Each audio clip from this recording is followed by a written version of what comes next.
श्री राधारमण। जय जय नवल किशोर।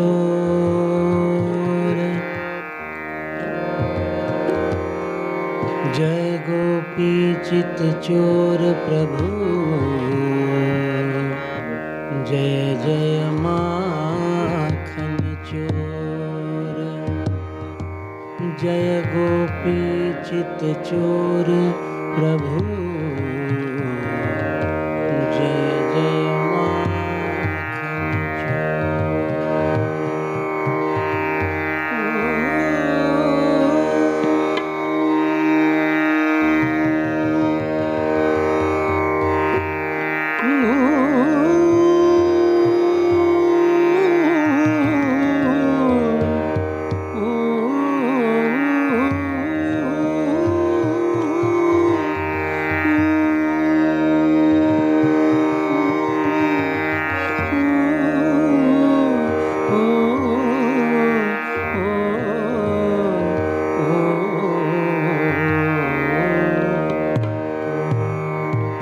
जय जय राम कृष्ण। जय जय राम हरे कृष्ण हरे मदन गोपाला।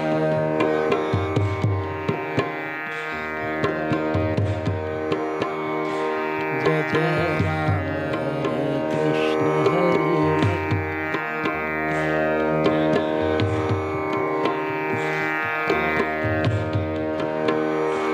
जय जय मदन गोपाला। जय जय श्याम गोपाला।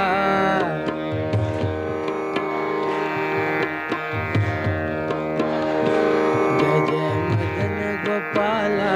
जय जय श्याम गोपाला।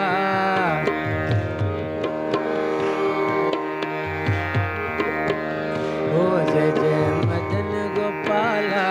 जय जय श्याम गोपाला नंद लाला। जय जय राम हरे कृष्ण हरे मदन गोपाला।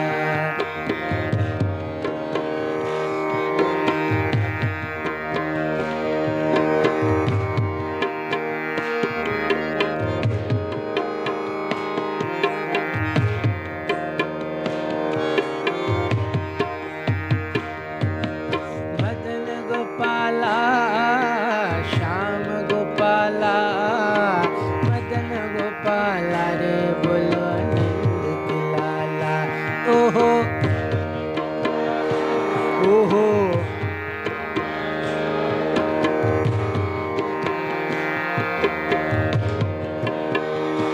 जय जय राम हरि। जय जय कृष्ण हरि।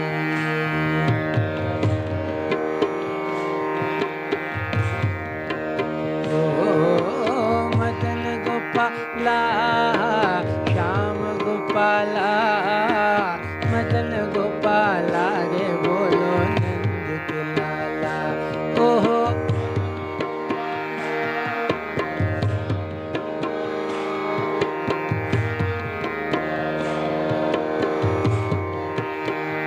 ओ जय जय राम हरे कृष्ण हरे मदन गोपाला।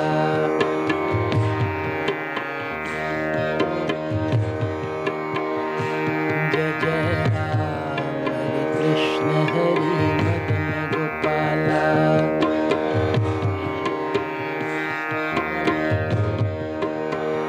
ओ जय जय मदन गोपाला। जय जय श्याम गोपाला।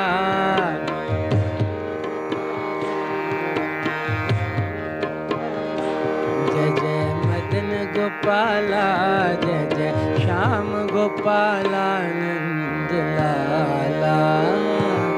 जय जय राम हरे कृष्ण हरे मदन गोपाला। हो जय जय राम।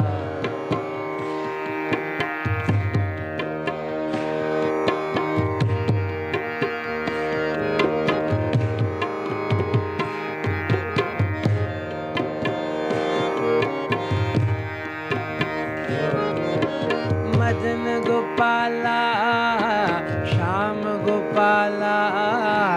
मदन गोपाला रे बोलो नंद के लाला। ओहो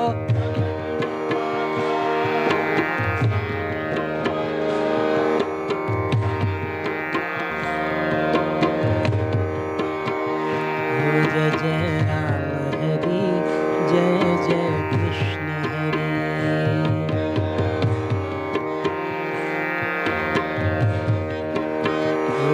जय जय राम हरि, जय जय कृष्ण हरि।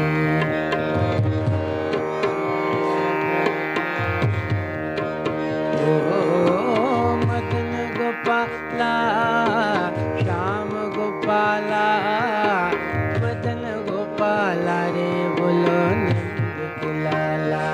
ओ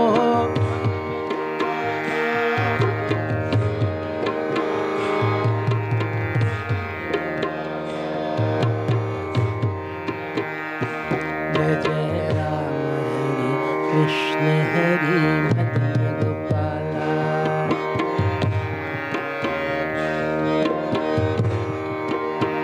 ओ जय जय राम हरि कृष्ण हरि, मदन गोपाला।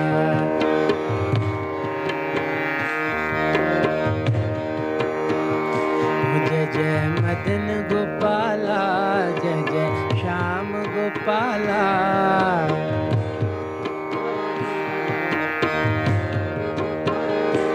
जय जय मदन गोपाला, जय जय श्याम गोपाला नंद लाला। जय जय राम हरे कृष्ण हरे मदन गोपाला।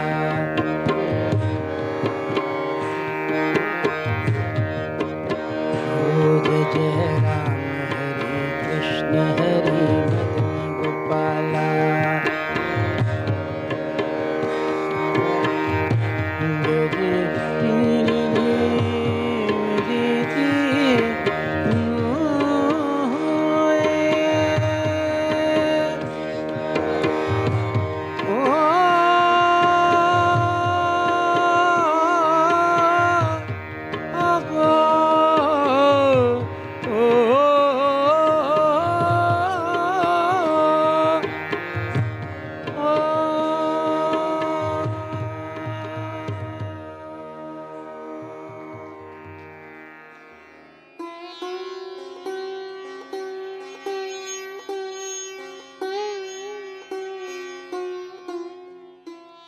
अपने सुपीरियर को रिस्पेक्ट देनी चाहिए, चाहे आप समझें कि वो मेरे से कम योग्य है।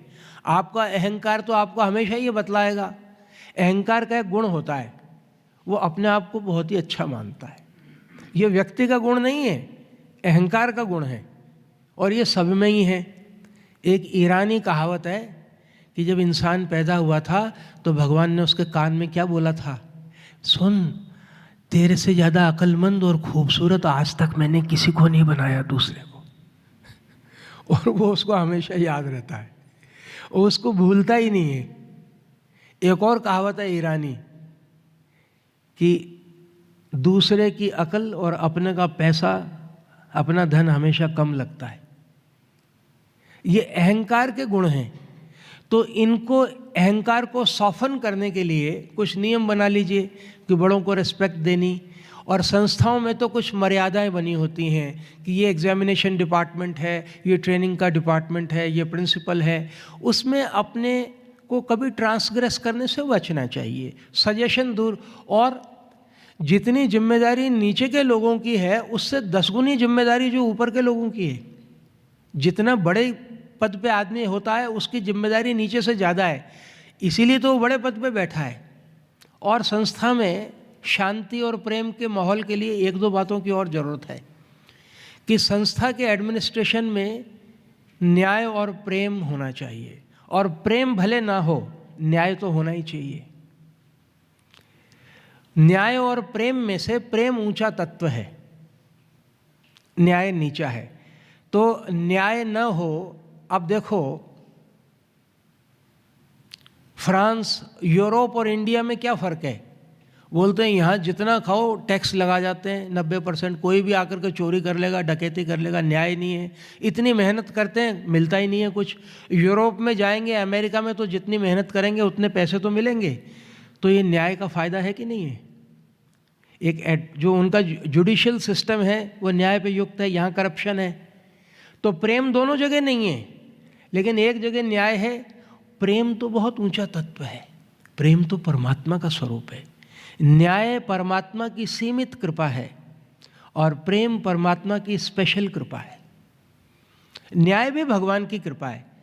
आप एक ऐसे स्कूल में काम करते हैं जहां आपको आपकी योग्यता पे मूल्यांकन किया जाता है। एक आप ऐसी संस्था में काम करते हैं जहां पे सिफारिश के आधार पे आपका प्रमोशन होता है।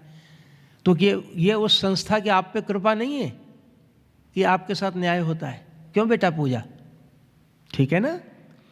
तो हम न्याय चाहते हैं, और प्रेम तो हमारी आत्मा की, न्याय हमारे अहंकार की डिमांड है, प्रेम हमारी आत्मा की। तो इसके बावजूद भी क्या होता है, क्योंकि व्यक्ति सीमित है, मैं कितना ही न्याय प्रिय हूँ, मेरी कुछ कंडीशनिंग्स हैं, मेरे कुछ पूर्वाग्रह हैं, मेरी कुछ अपनी हैबिट्स हैं। तो निर्णय लेते वक्त उसकी छाया भी मेरे निर्णय में आ जाती है, चाहे मैं चाहूँ चाहे ना चाहूँ। हर व्यक्ति में सब्जेक्टिविटी होती है, और डिसीजन लेते वक्त जितनी ही कम सब्जेक्टिविटी हो, जितनी ज़्यादा ऑब्जेक्टिविटी हो, जितनी वस्तुगत हो करके हम निर्णय लें, उतना ही निर्णय अच्छा लिया जाता है। मैं अपने व्यक्तिगत जीवन में इसका ख्याल करता हूँ। दूसरी बात ये समझिए कि आप अपने सुपीरियर्स के सब एक्शंस को समझ नहीं सकते कि वो क्यों एक्शन ले रहा है, उसकी लिमिटेशन को आप नहीं जानते। कई बार हम बोलते हैं कि भाई इन्होंने ऐसा फैसला क्यों किया। जब मैं नौकरी करता था तो प्रायः हम बात करते थे कि ये ऐसा निर्णय क्यों लिया। 4 दिन बाद पता लगता है कि इतने सारे कंसिडरेशंस थे, इसलिए निर्णय लिया। तो जब भगवान निर्णय लेते हैं तो उनके लिए तो पूरा जगत है, हमारे लिए तो हमारा बेटा, हमारा घर, हमारा शरीर ही इम्पॉर्टेंट है। जो संस्था का प्रमुख होता है उसके लिए सब देखते हैं। वो बोलते हैं इसको ये 2 रुपये का इंक्रीमेंट दूंगा तो वो नाराज़ ना हो जाए। तो और दूसरी बात, व्यवहार में कोई भी 2 आदमी बराबर नहीं है, सबकी क्षमताएं एक से कम हैं, लेकिन सैलरी तो प्रैक्टिकल में बराबर ही देनी पड़ेगी। 100 आदमियों में 100 की अलग अलग सैलरी कैसे रखो? ठीक है। तो कुछ लिमिटेशन है फिजिकल लाइफ की, उनको स्वीकार करना चाहिए और अपनी मर्यादाओं का हमेशा ख्याल करना चाहिए। आपका किसी से बहुत प्यार है तो बेशक उसको गाली दे करके बात करो, वो आपके प्यार का परिचायक है। एक बार एक संत आए आश्रम में, महाराज जी ने मेरे को बोला शाल लेकर के आ। मैं शाल ले आया। बोला स्वामी जी मेरे को इतने दूर क्यों, गैर क्यों समझते हो? शाल उठा के फेंक दी उसने। संत महाराज जी के दोस्त जैसे थे, वृद्ध थे, बोलते शाल नहीं लूँगा मैं। तो अपना प्रेम का मिजाज है।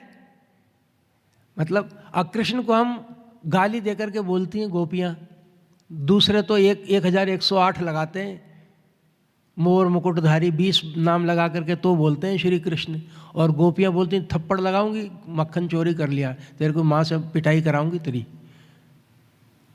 अधिकार है, पत्नी को पति डांट सकता है, लेकिन हर किसी को तो नहीं। तो संस्थाएं एक फॉर्मल प्लेसेस होती हैं, उनमें फॉर्मेलिटीज़ को ऑब्जर्व आप करें, उनमें जो नियम बने उनका हमको पालन करना चाहिए। और ये समझिए कि कई बार आपको ऐसा लगता है कि आपके साथ ज़्यादती हो गई है, तो मैं अभी ये स्पिरिचुअल बात कर रहा हूँ, मैं तुम्हारे से लिबर्टी क्यों लेता हूँ? तुम दूसरे लोगों की अपेक्षा, मेरे टीचर्स बहुत इवॉल्व्ड हैं स्पिरिचुअली, मेरे टीचर्स के ऊपर मेरे को बड़ा फ़क्र है, क्योंकि वो आध्यात्मिक हैं, वो स्पिरिचुअली रिलेट कर सकते हैं। तो आपको कई बार ऐसा भी होता है जीवन में कि हमारे साथ ज़्यादती भी हुई लगती है। तो अगर आप उस ज़्यादती को आप समझते हैं, आपका अगर अहंकार बोलता है कि नहीं ये ठीक मेरे संबंध में निर्णय या बात नहीं कही गई, तो अगर आप आध्यात्मिक हैं तो उसको तपस्या मान के स्वीकार कर लें। इस जीवन में वो व्यक्ति जिसने आपके साथ गलत किया, भगवान तो है नहीं, कहीं ना कहीं दिव्य प्रेरणा उसके चित्त में आई है, उसी की प्रेरणा से उसने वो एक्शन लिया, केवल अपने हिसाब से एक्शन नहीं लिया। हाँ, छोटी मोटी बात हो तो उसको निकाल लेना चाहिए, और अगर हाँ बहुत बड़ी बात है, मोरालिटी की बात है, एथिक्स की है, तो फिर अपने को बात भी करनी चाहिए, ऊपर जरूर करनी चाहिए। उनसे बात भी करें, अपनी बात रखें, ये बात क्या है, छोटी मोटी बात है तो इग्नोर कर दें। ये मैं एक ब्रॉड प्रिंसिपल्स बतला रहा हूँ।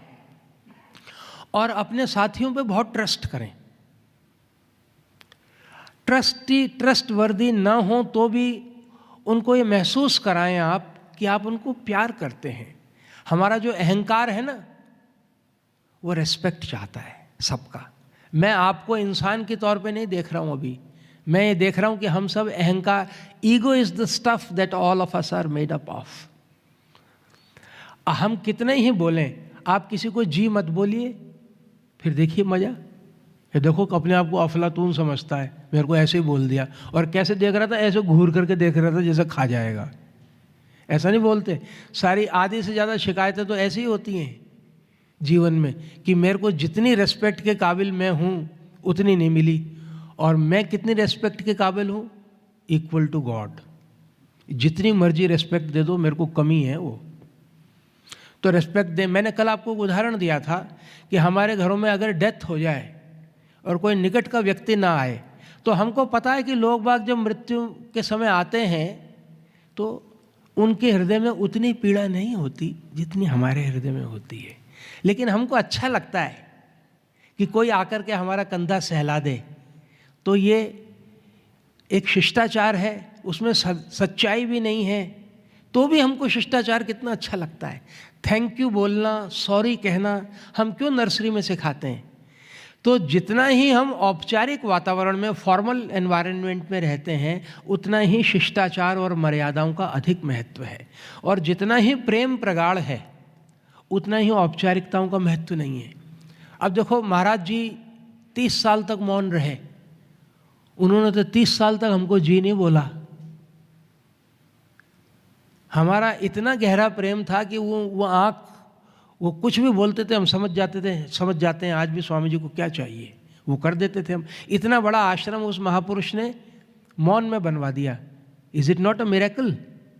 हम उनकी बात समझ जाते थे सब कि महाराज जी क्या चाहते हैं। कोई औपचारिकता नहीं, कोई जी नहीं, कोई कुछ नहीं, बल्कि मजाक उड़ाते थे मेरा कि मैं जब भी कोई काम करके लाता था अच्छा बहुत, जिसमें मेरे को लगता था कि आप ये पूछें और मैं अपने को ऐसे करूं कि ये आज जी ये काम हो गया, तो महाराज जी पूछते ही नहीं थे। और जरा से भी गलती हो जाए तो पूछते थे ये कैसे हुआ। ये उनका तरीका है महापुरुष का। आप इस संबंध को कब जी सकते हैं? जब आपकी बहुत गहरी श्रद्धा हो। तो एक संस्था में तो इतनी गहरी श्रद्धा नहीं होती, तो उसमें क्या है, उस वक़्त हमको फॉर्मेलिटीज़ का, मर्यादाओं का, कंपार्टमेंट्स का पूरा सम्मान होना चाहिए। देने को, दूसरे को सेवा करने का बल केवल आध्यात्मिक दृष्टिकोण से ही प्राप्त होता है। इस संसार को ही केवल सत्य मानने से आप तपस्या वाला जीवन, त्याग और सेवामय जीवन व्यतीत नहीं कर सकते। और उस वक़्त जो आध्यात्मिक व्यक्ति होता है, उसका शिष्टाचार में भी एक सौंदर्य होता है, क्योंकि वो दूसरे को ये मानता है कि इसमें भगवान बैठा है। वो कोरा ड्राई शिष्टाचार नहीं होता, उसमें एक जीवन होता है। ऐसा शिष्टाचार हमारा होना चाहिए। धीमे धीमे, कल मैंने एक कथा सुनाई थी आपको, आंखों में मिर्ची वाली, कितनी सुंदर थी। तो धीमे धीमे शिष्टाचार का पालन करते करते वो हमारे अभ्यास का अंग बन जाता है, हमारे जीवन में सौंदर्य आ जाता है। एक तो हमको दूसरे को ना एक इनर रेस्पेक्ट देनी चाहिए हमेशा, चाहे कोई हमारा नौकर है, कोड़ी है, एक टांग का है, कितना ही वो गया गुजरा लाचार बेचारा है, हमको सोचना चाहिए कि उसमें परमात्मा बैठा है। एक inner deep respect for other person होनी चाहिए। ये एक अलग बात है कि वो अपना काम नहीं कर सकता, वो जिस काम के योग्य है उससे वही काम लिया जाएगा। वो भले से झाड़ू पोछा ही करता है, खाना ही बनाता है, कोई व्यक्ति जनरल मैनेजर है, लेकिन एक डीप इनर रेस्पेक्ट वो है, dignity for the divine present in every person. हर एक में भगवान बैठा है। वो तो कर्मों का खेल है कि कोई ऊंचा और कोई नीचा है, किसी को कोई सोने चांदी की उसमें रोटी में थाली खाता है और कोई उसमें, लेकिन लाइन में तो सब लगे हुए हैं मौत की, अपनी अपनी प्रतीक्षा कर रहे हैं टर्न की, क्या सोने की खाली और क्या मिट्टी की थाली। सब सपनों की बातें, रियल में कुछ नहीं है। हाँ, वास्तव में तो सब एक स्वप्नवत है। तो ये इसके वो है। एक ना हमारा सबका स्वभाव बना होता है। आपने ये सुना कि भाई उसको समझाया तो बहुत, लेकिन अब उसकी नेचर ही ऐसी है। एक बहुत पेट सेंटेंस आपने सुना है कि नहीं? उसको हमने बहुत समझाया, लेकिन उसका स्वभाव है। हम सब अपने पूर्व जन्मों के कारण एक स्वभाव लेकर के आते हैं, अच्छा बुरा मिक्स्ड व्हाटएवर।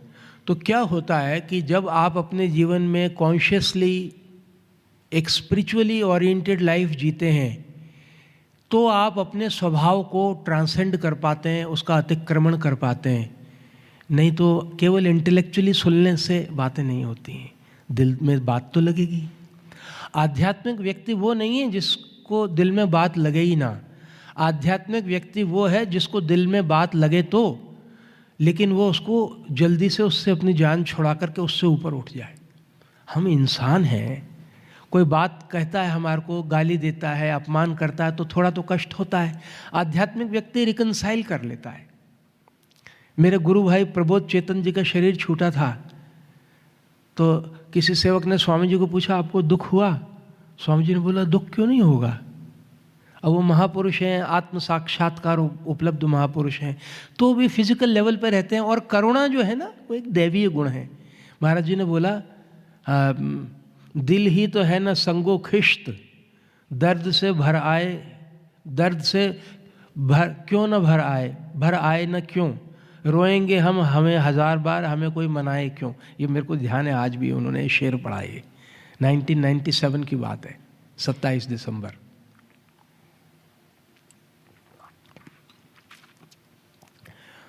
तो विवेकानंद बड़े संवेदनशील थे। जब वो गरीबों की बात करते थे, कितने बड़े ज्ञानी थे वो सारे, उनको संस्कृत, इंग्लिश, बंगला, हिंदी के मास्टर थे, लॉयर थे, सारे मॉडर्न पर्सपेक्टिव में वो सारे ग्रंथ, उन्होंने वेदांत की सुंदर बातें किया करते थे। उनका पूरा साहित्य मैंने पढ़ा है। लेकिन भारत की गरीबों की दुर्दशा पे जब वो चिंतन करते थे तो फूट फूट कर रोने लगते थे। इतनी संवेदनशील होना बुरी बात नहीं है। रोना निर्बलता की निशानी नहीं है ना, not always, may be sometimes, but no. भगवान की याद में रोना ही चाहिए।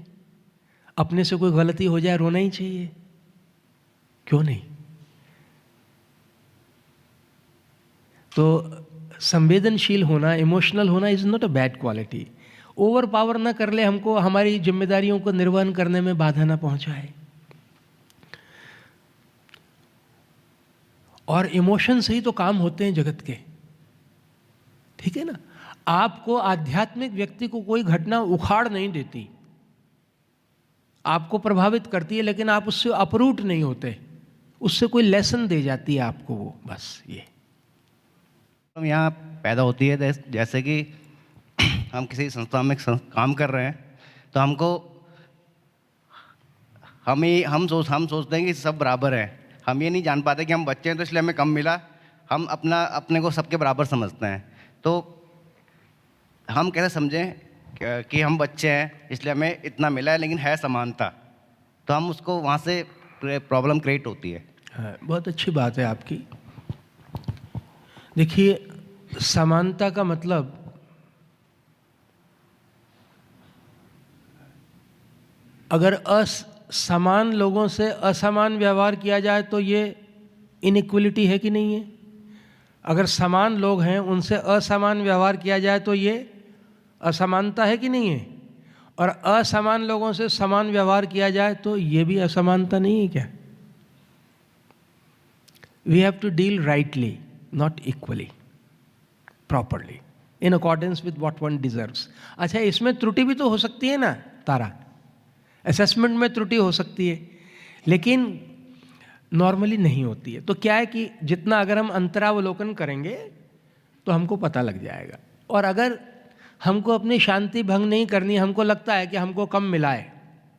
ऐसा ज़रूर हो सकता है, एक तो मैं ये बता दूं आपको, क्योंकि हम भगवान नहीं हैं, भगवान कभी गलती नहीं करता, इंसान तो कर देता है। तो उसको अगर छोटी मोटी बात हो तो उसको ग्लॉस ओवर कर लेना चाहिए, बड़ी हो तो फिर बोल देना चाहिए प्रेम से, ठीक है ना। और अपना हमेशा इंट्रोस्पेक्ट करते रहना चाहिए। हमारे जीवन में नम्रता का असली आधार पता है क्या है?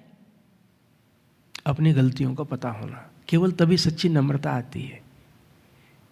केवल किताबों में पढ़ लेने से कि विनम्र होना चाहिए ना। विनम्र व्यक्ति वही होता है, अच्छा एक दृढ़ व्यक्ति भी विनम्र हो सकता है, जो बड़ा डैशिंग है, बड़े स्ट्रॉन्ग निर्णय लेता है, इंटरनली वो बड़ा विनम्र हो सकता है। कई संत ऐसे ही तो होते हैं, बहुत डिसाइसिव होते हैं लेकिन अंदर से मुलायम होते हैं। संत हृदय नवनीत समाना, संत का हृदय मक्खन की तरह होता है, लेकिन बोलते हैं मक्खन की तरह नहीं होता। मक्खन तो दूसरे के दुख से गर्मी से पिघलता है, नहीं अपने उससे उसको गर्मी लगती है, तो संत दूसरे के उससे। तो आप नम्र होते हैं कब? जब आपको, और आप में गलतियां हैं ही, हम में त्रुटियां तो बहुत है ना, तो इसलिए। और दूसरा, जब हम भगवान के भक्त होते हैं, अब बताइए तुलसीदास जी ने विनय पत्रिका में अपने को इतना भला बुरा क्यों कहा? सूरदास जी ने ऐसा क्यों कहा, कौन कुटिल खल कामी, ऐसा कैसे कह दिया? भला सूरदास जी कैसे दुष्ट हो गए? अगर सूरदास जी अपने में दोष देख सकते हैं तो क्या हमारे में दोष नहीं होंगे? हो सकते हैं ही। तो इसलिए जीवन में एक जीवन मुलायम होना चाहिए, फ्लेक्सिबल होना चाहिए, परमानेंट गांठें नहीं होनी चाहिए। 4 दिनों का जीवन है। जो भगवान के भक्त हैं ना, वो हमेशा भगवान से शिकायत करते हैं कि तूने मेरे को मेरी लायकी से ज़्यादा दिया, ये मेरा तेरे पे इल्ज़ाम है। अगर मैं अपनी तरफ देखता हूँ तो मैं बिल्कुल कह सकता हूँ कि मैं 2 रोटी के काबिल नहीं हूँ, रोज़ मेरे को 2 रोटी मिले, I do not deserve it, not for sure. ये उनकी शिकायत रहती है कि तूने मेरी लायकी से मुझको ज़्यादा दिया। किसी भी भक्त को देख लो आप। तो इसलिए हमारा जीवन में जितना ही मुकेश बहुत अच्छे टीचर हैं, बहुत अच्छे इंसान हैं, मुझे पता है, इसलिए इतना सुंदर प्रश्न पूछ रहे हैं। ऐसा ही हमारे को दार्शनिक होना चाहिए, फिलॉसफिकल होना चाहिए। हमारी ज़िंदगी में इतनी ही नहीं कि बस संबंधों में हम गुम जाएं। गुरु महाराज जी का एक बड़ा दिव्य वाक्य है कि आप दिन रात संबंधों में बरतते हैं, कर्म में बरतते हैं, दिन रात आपको सांस नहीं है। अपने जीवन से संबंधों और कर्मों को थोड़ा बाहर निकाल करके देखिए, आप कौन है? वो आप हो सच में। कर्म और संबंध आपके सच्चे स्वरूप पे पर्दा डालते हैं, उसको निखारते नहीं है भावना। कर्म आपके सच्चे स्वरूप को क्लाउड करते हैं। They conceal your true being, they do not reveal your true being, they conceal it. तो जब हम बूढ़े होते हैं तो क्या होता है? कर्म जीवन में से निकल गए, कुछ कर नहीं सकते, संबंध हमारी तरफ से तो बने हुए हैं, उधर से कट रहे हैं, तो संबंध भी विरल हो गए, कर्म भी समाप्त हो गए। We have become nobody from somebody. उस वक़्त हम छटपटाते हैं, स्वरूप का ज्ञान नहीं है, डिप्रेशन होता है भारी। जो वृद्धावस्था में आध्यात्मिक नहीं होते उनको गहरा डिप्रेशन, उस डिप्रेशन का मूल कारण सांसारिक नहीं है, अपने स्वरूप का अज्ञान है। तो तुम बहुत भाग्यशाली हो जो टीचर्स, अब जो मैं तुमको बातें बता रहा हूँ ये तुम्हारे संसार को जीने में कहाँ आड़े आती हैं, इसमें मदद करती हैं। मैं ये तो नहीं कह रहा कि तुम संसार में अपने बच्चों की सेवा मत करो या अपने अपनी जॉब्स मत करो, मैं तो तुमको ज़िंदगी का दर्शन बतला रहा हूँ कि जीवन ऐसे जियो। ये प्रश्न है बबीता के, मैं सब नहीं ले पाऊँगा, प्रश्न बहुत सारे हैं, 8-10। स्वामी जी, कभी कभी न चाहते हुए भी हमारे मन में दूसरों के लिए बुरे विचार आ जाते हैं, तो क्या उस दिन का हमारा ध्यान व्यर्थ होगा? नहीं, व्यर्थ नहीं होगा। हमारे जीवन में जो बुरे विचार आ जाते वो तो हमारे अंदर पहले ही पड़े हुए थे, कहीं बाहर से थोड़ी आए हैं कि कोई चंद्रलोक से आ गए, थे तो हमारे, प्रकट हो गए बस। और आपको ये पता लग गया कि बुरे विचार आए हैं, ये भी एक बहुत बड़ी बात है ना। तो उस दिन अगर आपका किसी दिन ध्यान खराब होता है तो ये ताकतवर होने की निशानी है, निर्बलता की निशानी नहीं है। बुखार आना किस बात का प्रमाण है कि आदमी जिंदा है? मुर्दे को बुखार आता है क्या कभी? अशांत होना इस बात का प्रमाण है कि आप जीवित हो और शांति आपको प्राप्त हो सकती है। हमेशा पॉजिटिव इंटरप्रेट करो अपनी चीज़ों को। अपने दोष देखने में अब कितनी अशांति हो जाती है। कई बार आदमी निर्लज्जता से सोचता है काश ये ज़मीन फट जाए और मैं इसमें घुस जाऊं, इतनी सारी ज़िंदगी हो गई है, मैं छोटे छोटे दोषों से जूझ रहा हूं, इनके पार नहीं उठ सकता। नहीं लगता हमको कई बार? ये स्वास्थ्य की निशानी है, इससे घबराएं मत। ये तो योद्धाओं का काम है। केवल मुर्दा लोग ही जो हैं, जो बिस्तर पर सोए हुए हैं, उनको कोई प्रॉब्लम नहीं है।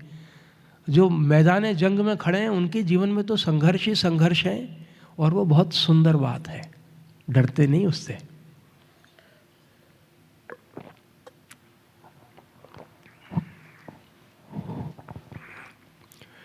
कभी कभी जब जाप करते समय हम किसी बात से परेशान होते हैं तो उस समय में जाप करना चाहिए या कुछ समय पश्चात करना चाहिए? Very good question. बोलते हैं कई बार हम जाप करते समय परेशान हो जाते हैं। परेशान होने के दो ही कारण हैं कि कोई बहुत अशांति हो गई है, कोई बहुत गहरी बात हुई है जिससे हमारे को बहुत चोट पहुंची है, और या बहुत खुशी की बात हो गई है। आध्यात्मिक दृष्टि से दोनों ही प्रॉब्लम है।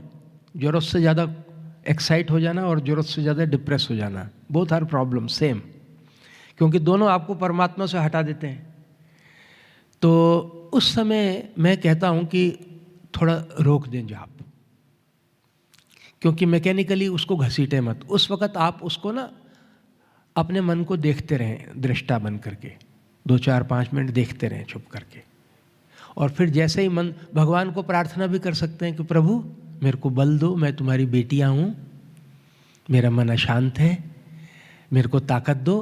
अपनी शक्ति से, भगवान में ऐसी शक्ति है बेटा कि वो तुम्हारे सब जख्मों पर मरहम लगा देते हैं, आपको नव जीवन प्रदान करते हैं। ये कोई कहानी नहीं है, ये सत्य है। तो भगवान से प्रार्थना करो और थोड़ी देर अपने मन को दृष्टा की तरह देखो, कहाँ से उठ रही हैं, इसके कारण क्या है। ज्ञान प्रधान स्वरूप है तो दृष्टा बन के देखो। भगवान की बिटिया ज़्यादा मानती है तो भगवान से प्रार्थना करो, और जैसे ही चित्त स्वस्थ हो तो फिर जाप में बैठो। छोड़ना नहीं है हमने भगवान को। जीवन में कितनी ही बड़ी दुर्घटना हुई है बेटा, कितनी भी बड़ी, कहीं ना कहीं उसके पूर्व जन्मों का, इस जन्म का कहीं तारतम्य है। बिना भगवत इच्छा के कोई घटना होती नहीं है। हमारे लिए कोई लेसन है, कोई ना कोई उसमें संकेत है। ठीक है, सबको मुकम्मल जहां नहीं मिलता। जगजीत सिंह की गजल है। तो ऐसा एक भी व्यक्ति बता दो जो मूंछों पे ताव दे के मरते हुए ये कह सके कि मैंने पेट भर के जीवन जिया, मेरे को कोई शिकायत नहीं है, I am going completely satisfied, सिवाय संत के कोई ऐसा नहीं कह सकता। तो इसलिए जीवन को स्वीकारना होगा। जब भगवान हमेशा हमारे साथ और हमारे मन में हैं तो हम माला का जाप गिनकर क्यों करते हैं? ये बेटा तुमने ये जो जब शब्द लगाया है ना, इसी ने प्रॉब्लम की है। जब भगवान हमारे साथ हैं, इसका मतलब आपको डाउट है। अगर भगवान, ये अगर मगर क्यों लगाया आपने? सीधा लिखते भगवान हमारे साथ हैं। अगर ये प्रमाण है कि अभी तक परमात्मा साथ नहीं है। भगवान तो अनुभूति का विषय है, अभी ये हमारा एक बौद्धिक विश्वास है।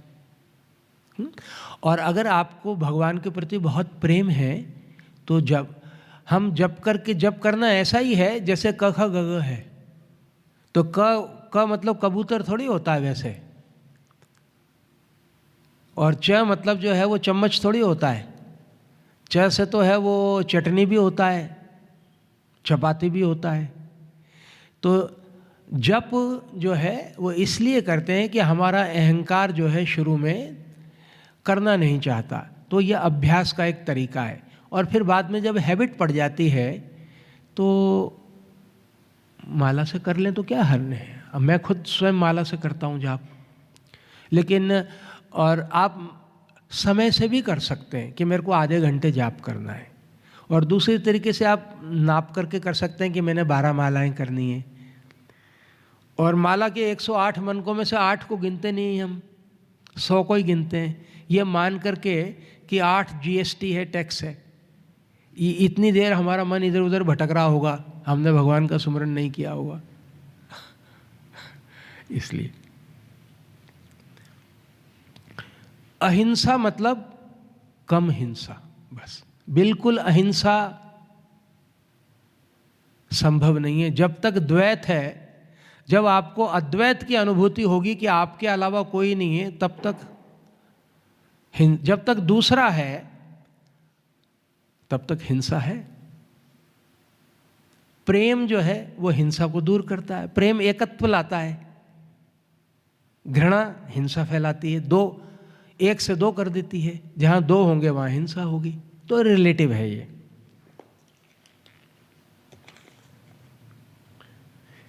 एक नेहा वर्मा हैं, प्रशिक्षु हैं, ये पूछती हैं, हरिओम स्वामी जी, अगर मनुष्य के द्वारा किए गए सब कर्म भगवान की स्वेच्छा से होते हैं तो मनुष्य केवल अच्छे कर्म क्यों नहीं करता? Very good question. इसने बोला है कि अगर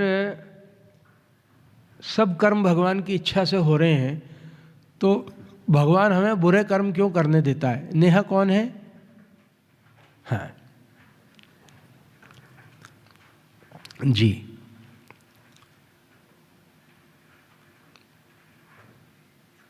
बेटा एक ये विधान है।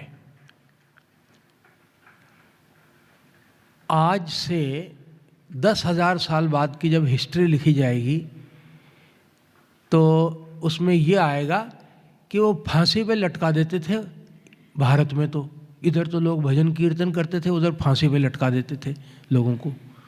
अरे भाई क्यों लटका देते थे? एक विधान था, जो बुरे थे उनको लटकाते थे।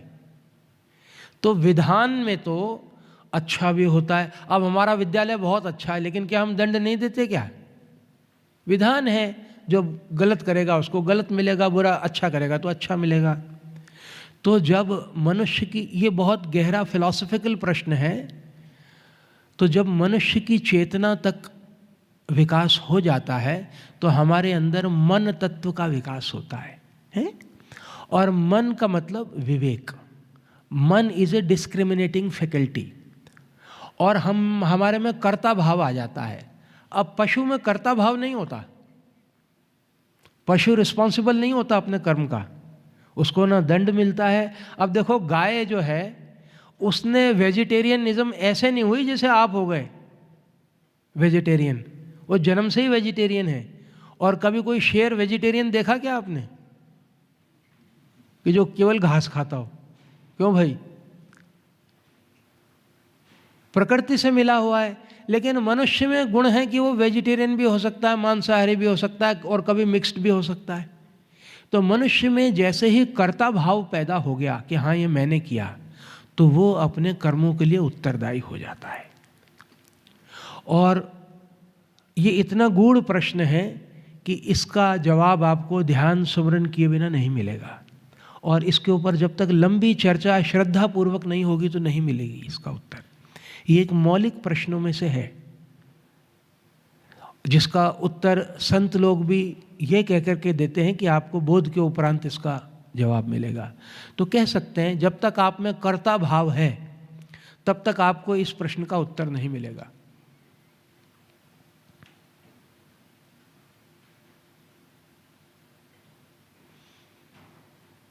भगवान की नज़र में, भगवान में अच्छाई बुराई, जन्म मृत्यु, सत असत, देवता और दानव सब परमात्मा में मिले हुए हैं। बुराई भी उन्हीं में से है, वो उनके विधान का भाग है। भगवान ने क्या बोला है? सब कुछ बोला ना, बुद्धि ज्ञानम मत सम्मोह क्षमा सत्यम दमः शमः सुखम दुखम भय भाव भी तो बोल दिया। भय भी हूँ, सत भी हूँ, असत भी हूँ, सब कुछ भगवान में से है। बुराई भी मुझ में से आती है, अच्छाई भी आती है, और बुराई और अच्छाई के परे जो एक ट्रांसेंडेंस है वो भी परमात्मा से है।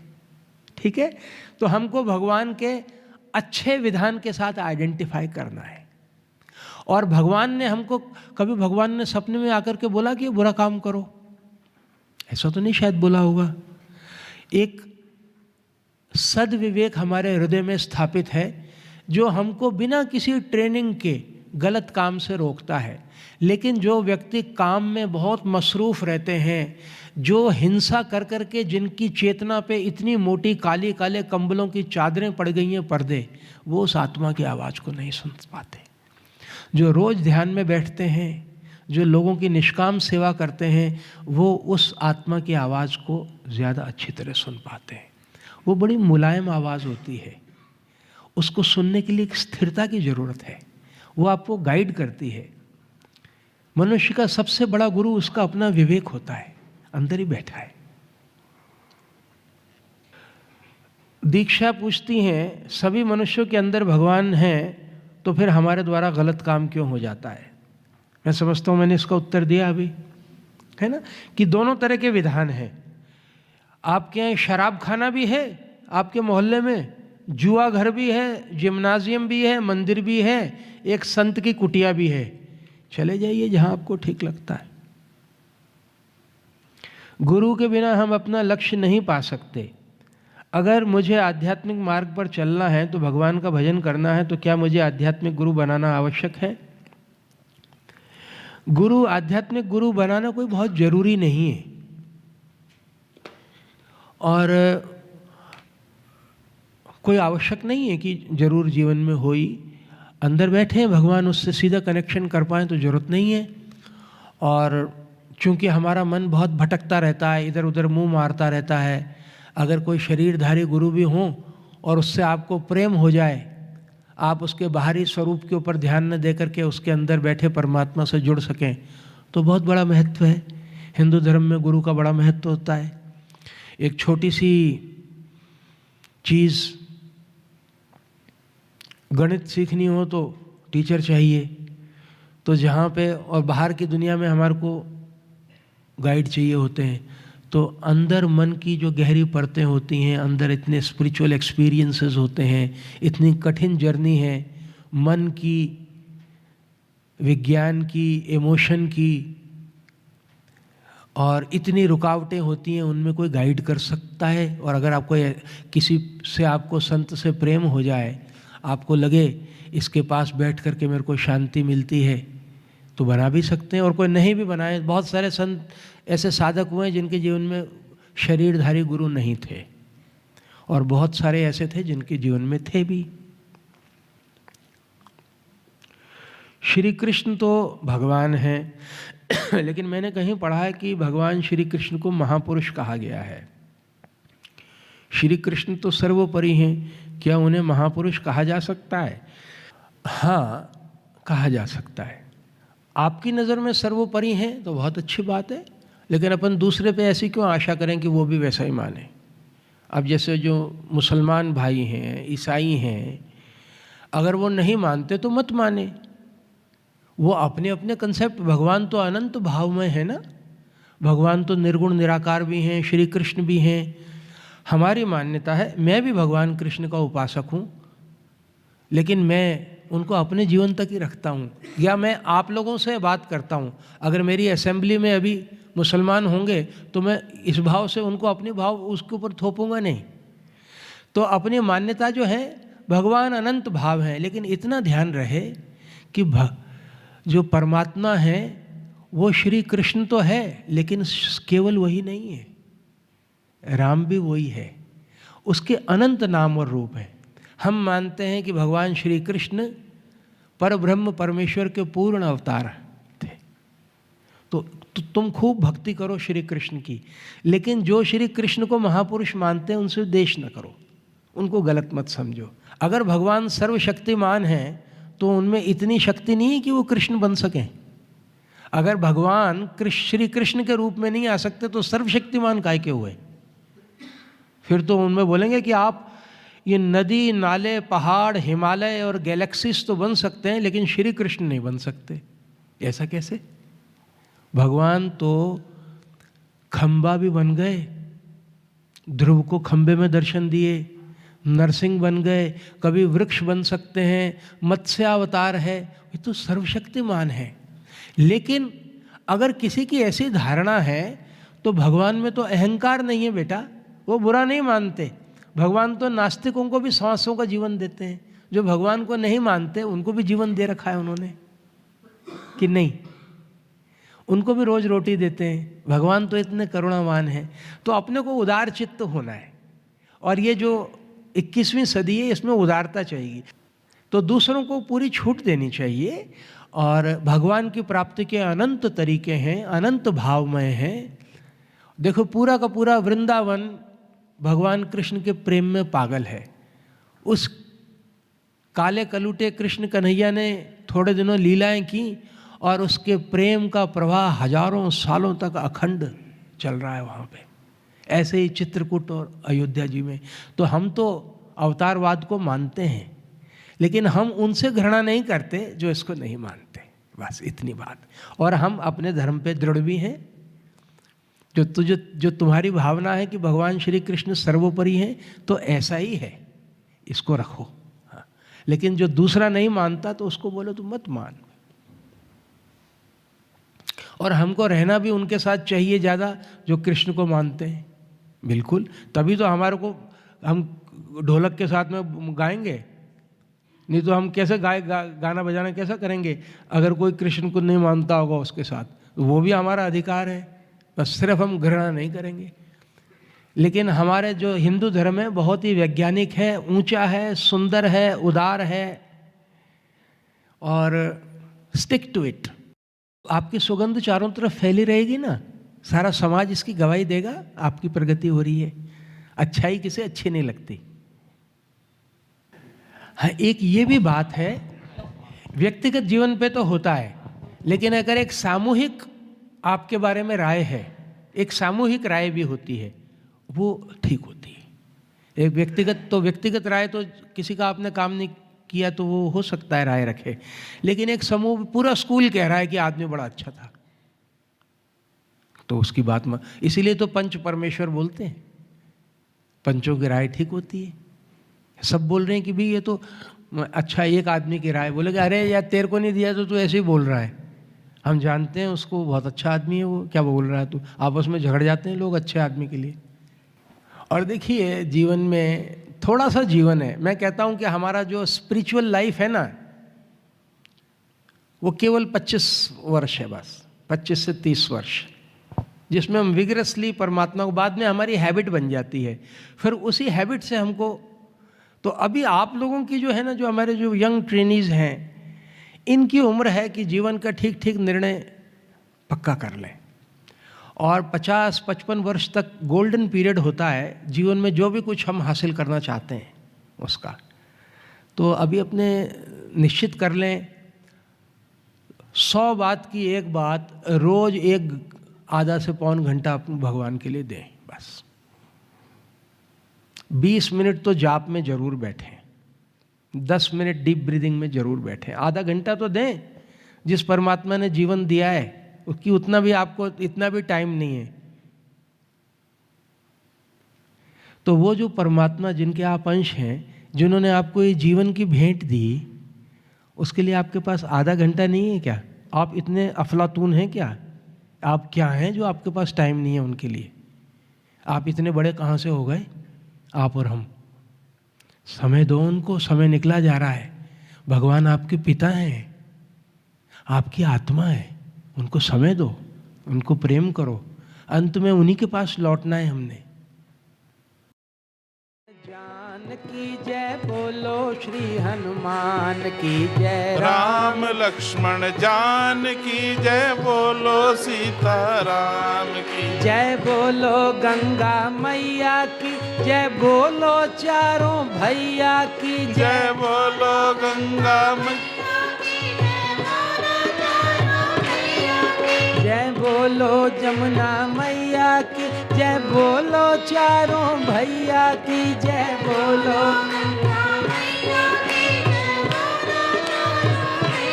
राघव राम लक्ष्मण जान की जय, बोलो श्री हनुमान की जय। राम लक्ष्मण जान की जय, बोलो श्री हनुमान की जय, बोलो मदन मुरारी की जय, बोलो श्यामा प्यारी की जय, जय। बोलो मदन मुरारी की जय, बोलो श्यामा प्यारी की जय, बोलो मदन मुरारी की जय, बोलो श्यामा प्यारी। राघव राम लक्ष्मण जान की जय, बोलो श्री हनुमान की जय। राम लक्ष्मण जान की जय, बोलो श्री हनुमान की जय, बोलो दशरथ नंदन की जय, बोलो असुर निकंदन की जय, जय। बोलो दशरथ नंदन की जय, बोलो असुर निकंदन की जय, राम लक्ष्मण जान की जय, बोलो श्री हनुमान की जय, जय। राम लक्ष्मण जान की जय, बोलो श्री हनुमान की जय, बोलो मदन मुरारी की जय, नीलकंठ त्रिपुरारी की जय, जय। बोलो मदन मुरारी की जय, नीलकंठ त्रिपुरारी की राघव राम लक्ष्मण जान की जय, बोलो श्री हनुमान की जय। जय, राम लक्ष्मण जान की जय, बोलो श्री हनुमान की जय, बोलो मात भवानी की जय, जगदम्बे कल्याणी की जय। जय, बोलो मात भवानी की जय, जगदम्बे कल्याणी की जय, बोलो मात भवानी की जय, जगदम्बे कल्याणी। राघव राम लक्ष्मण जान की जय, बोलो श्री हनुमान की जय। राम लक्ष्मण जय, बोलो श्री हनुमान की जय। बोलो सतगुरुदेव की जय, सब देवन के देव की जय, जय। बोलो सतगुरुदेव की जय, सब देवन के देव की जय, बोलो सतगुरुदेव की जय, सब देवन के देव। राघव राम लक्ष्मण जान की जय, बोलो श्री हनुमान की जय, राम लक्ष्मण जान की जय, बोलो श्री हनुमान की बोलिए पुरुषोत्तम भगवान श्री रामचंद्र चंद्र की जय।